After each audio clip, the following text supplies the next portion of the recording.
this dynamic is still going on in Georgia. And, again, this is the most consequential thing I think that is that could happen over the next couple of weeks, although the stimulus obviously but here's Kelly Loeffler trying desperately to explain why voters in Georgia should not trust the general election that just passed, but trust the runoffs. This is like a tough. I love this needle threading. We've heard from the president, who said that the election was stolen from him, that it was rigged in November. So for the people of Georgia who are thinking about early voting, what can you say to them? They've heard the election was rigged in November, so why vote now? Well, Steve, great question, because we've built a robust organization to make sure that every legal vote is counted and every illegal vote is thrown out. So what's different now than it was in November, where it's no longer rigged? Yeah, so we're in the courts right now asking for better signature verification processes, a bipartisan verification, to have consistent verification county to county, as well as the addition of 4,000 poll watchers. We also have a statewide organization getting out the vote, 1,000 workers going across the state, backed by 40,000 volunteers. If we vote, we will win. If we don't vote, we will lose the country. We are the firewall to socialism. And you saw in my debate last week, I'm running against the most radically liberal candidate that has ever run for the Senate. He's someone that would defund the police. He refused to renounce socialism. We have to push back against this radical agenda of the left, and it's up to Georgia voters to do that. Senator, I grew up in South Carolina, and I always knew that Georgia was so. Yeah. There you go. She was so right below the state I grew up in. Yeah, I mean, I grew up in South Carolina. I always knew Georgia was so important. Is that what she was about to say? I don't really know. Yeah, I don't feel that way about South Dakota, just for the record.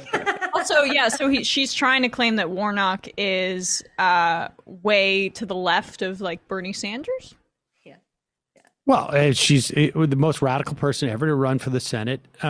She is the type of incumbent who could have only been appointed to the Senate.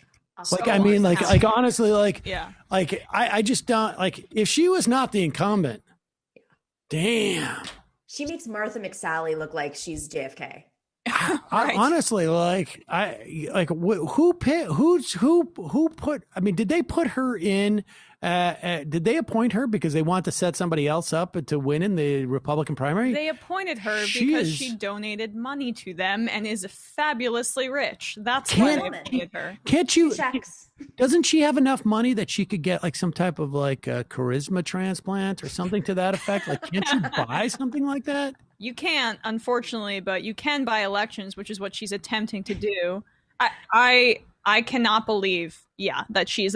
And what's so annoying about her, too, is that this is clearly not something she's passionate about in any way, shape, or form. Like, there are some Republicans who get themselves to believe in the ideology.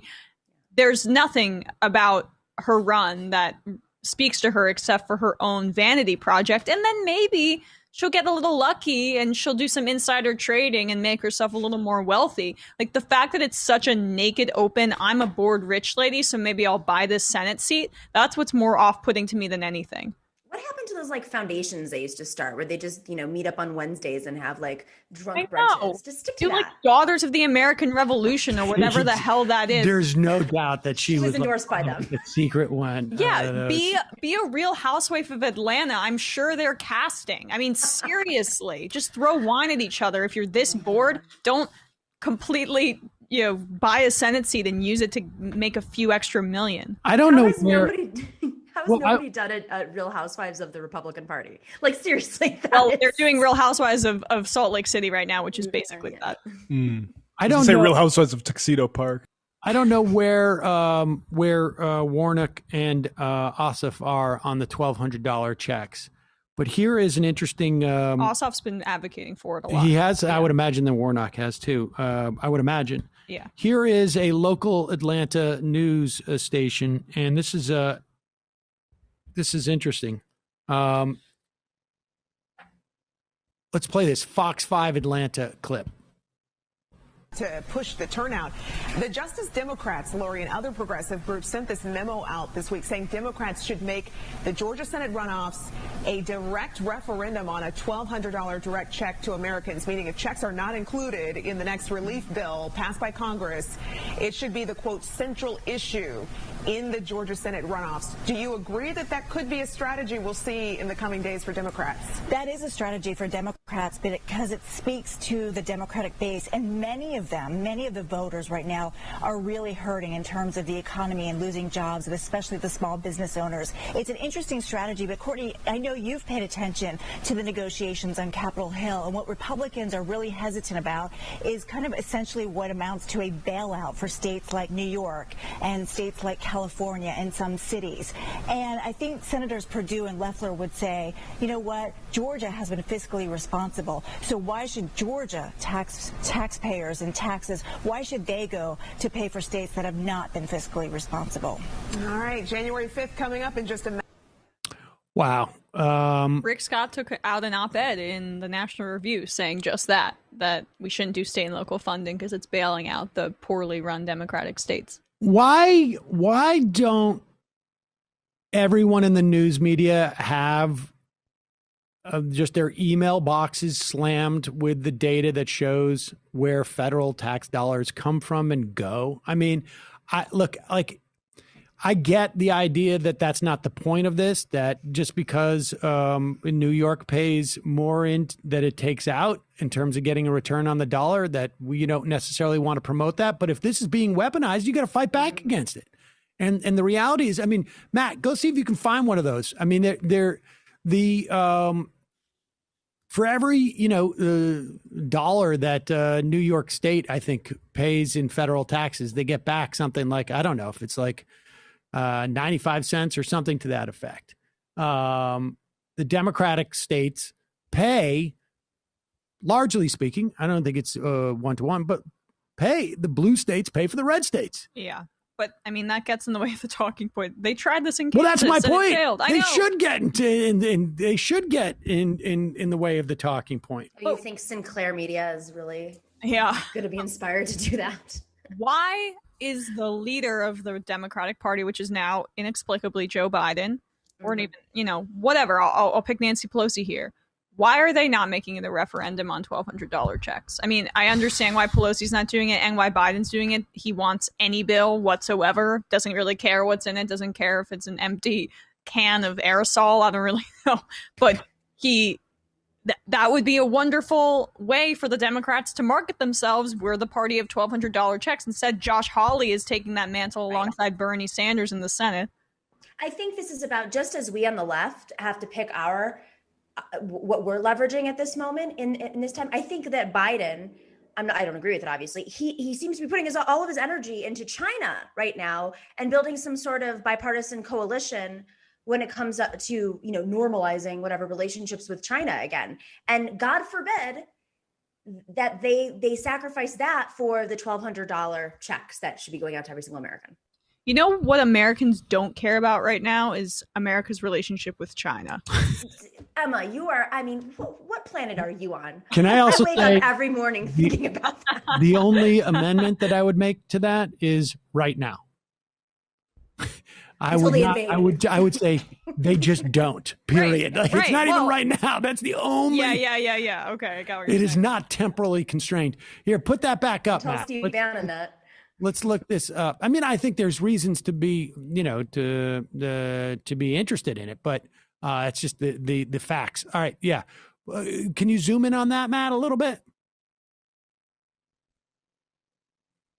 There you go. There you go. Keep going. Keep going. Can't see it. All right. So presumably, like, what does it work here? Like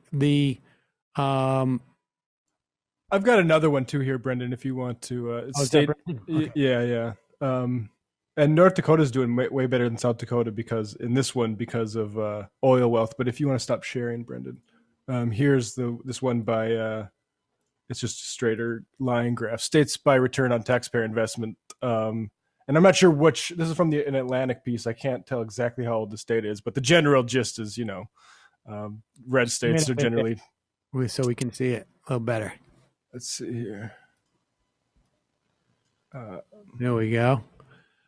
South Carolina. Oh, it seems to get a very good investment on its taxpayer investment. Let's scroll all the way down to the bottom here. North Dakota not looking so hot at the top there, Matt. So there it is. Yeah. Delaware, Minnesota, Illinois, Nebraska, Ohio, Kansas, New York State, Colorado, Utah, New Jersey, Oklahoma, Massachusetts, California. That's the cutoff. Those are states. Scroll down a little bit more so I can just note down. See that? That's the $1 line. If that blue line is below $1, that means that for every dollar they give, they get actually a little bit less back. And there is one. Nebraska is a red state. Ohio, I think, also voted red. Kansas, Utah, Oklahoma, Wyoming. These are places that don't have a lot of things. This is evidence for Minnesota nice. California, Massachusetts, New York are on that list. Also, Delaware should be that low because it's all a corporate tax haven. Yeah, anyway. exactly. Yeah, Joe I mean, Biden. a lot of this is just wealthier states and where there are people who are richer in them. And so we're not shaming the individuals in those states, but Well, that's why I'm shaming the hesitant to talking bring it point. up. But if this Yeah. is going to be a talking point, it's a bad talking point. Minnesota was second to last. Is that what it was? Pretty close. Odd one. Yep.